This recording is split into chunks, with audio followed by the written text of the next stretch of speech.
Daktari wa machozi sehemu ya 3. Usiku wa manane. Mvua ilinyesha kwa utulivu kana kwamba ilikuwa ikilia pole pole juu ya paa la kanisa dogo lililopo Magomeni. Daktari Baraka alikuwa ameketi mbele ya msalaba, mikono yake ikiwa kwenye magoti, macho yakiwa yamefifia kwa huzuni na kuchanganyikiwa. Lakini pale alipoinua kichwa kuomba, alimwona mtu akiwa ameketi kwenye kiti cha maombi kilichokuwa pembeni yake. Mtu huyo hakuwa anaonekana sura kabisa. Mwanga wa mshumaa mdogo ulitengeneza kivuli kikubwa ukutani. Baraka alipiga moyo konde na kujaribu kuongea. "Samahani, umetangulia kusali?" Mtu huyo hakugeuka wala hakuongea. Baraka alihisi baridi isiyo ya kawaida ikipenya kwenye uti wa mgongo wake. Alipochungulia tena kwa makini, aliona miguu ya mtu huyo haina viatu. Lakini si miguu ya kawaida. Ilikuwa imejaa michirizi kama mizizi ya mti. Aliposogea kidogo, yule mtu aliongea. "Baraka, unakumbuka lini mara ya mwisho ulilia damu?" Baraka alipigwa na butwaa. Alisimama na kutazama kwa karibu. Lakini kabla hajafanya hatua nyingine, mshumaa ulizimika ghafla. Giza likatawala. Kwa haraka alitoka nje ya kanisa, mvua ikimpiga usoni. Akapumua kwa nguvu huku akijiuliza, ninazidi kuchanganyikiwa au kuna nguvu inazidi kunivuta? Siku iliyofuata Baraka alirudi kazini, lakini kila mtu aliyekutana naye alimwambia kitu kisicho cha kawaida. Muuguzi mmoja alimtazama na kusema, "Daktari, jana usiku nilikuona kanisani, lakini haukuwa wewe. Uliniita kwa jina la marehemu mama yangu. Ulinishika mkono na kusema, 'Lipa deni la mama.'" Baraka alibaki kimya. Wakati wa chakula cha mchana, alipewa jalada la mgonjwa mpya aliyepangwa naye. Jina la mgonjwa lilikuwa Angela Kisura, mrembo wa miaka 27, mfanyabiashara mkubwa wa vipodozi, aliyekuwa na uvimbe wa ajabu kwenye moyo wake.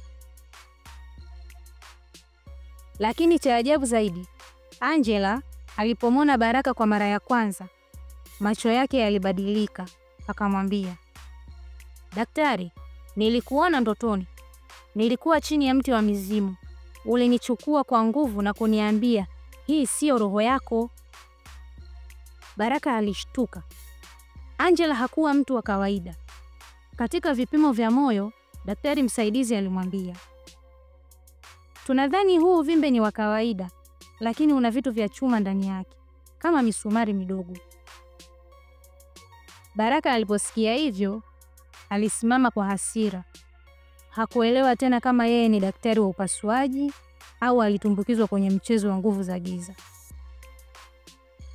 Alikaa ofisini kwake kwa saa kadhaa akitafakari.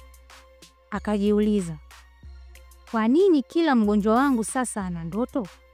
Ana sauti, ana siri. Kwa nini kila jina linaanza na A?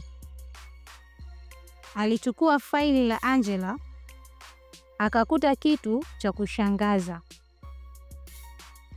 Angela amewahi kusoma shule moja ya msingi kijijini kwao, shule ile ile aliyosoma Baraka.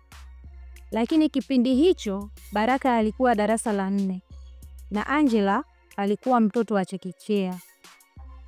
Lakini hakuwahi kumkumbuka. Alichukua simu yake, akampigia rafiki yake wa zamani wa kijijini, mzee mmoja aliyekuwa mwalimu kipindi hicho. "Mzee Mwaya, unamkumbuka mtoto aitwaye Angela Kisura?" Ulikuwa na ukimya. "Unamkumbuka?" Baraka alisisitiza. Mzee Mwaya akamjibu kwa sauti ya kushtua, "Baraka? Baraka?"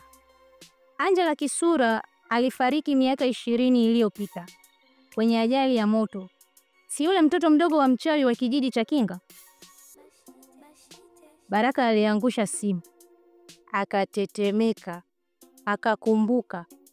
Ndiyo, ilikuwa moto mkubwa. Msichana mmoja alipotea kabisa. Lakini huyo msichana si huyo Angela aliyoko odini sasa? Usiku huo alikwenda kumtembelea Angela akiwa kazini, lakini hakumkuta kwenye kitanda. Badala yake alikuta bastola ndogo chini ya mto na picha ya mtoto akiwa amevalia mavazi ya mzee wa kijiji. Picha ambayo alikuwa nayo wakati mdogo akiwa ameshika kisu. Kando ya picha hiyo ulikuwa na ujumbe: Baraka, damu ya miaka 20 haijasahaulika. Moyo wa daktari unaweza kutibu, lakini hauwezi kufuta kafara.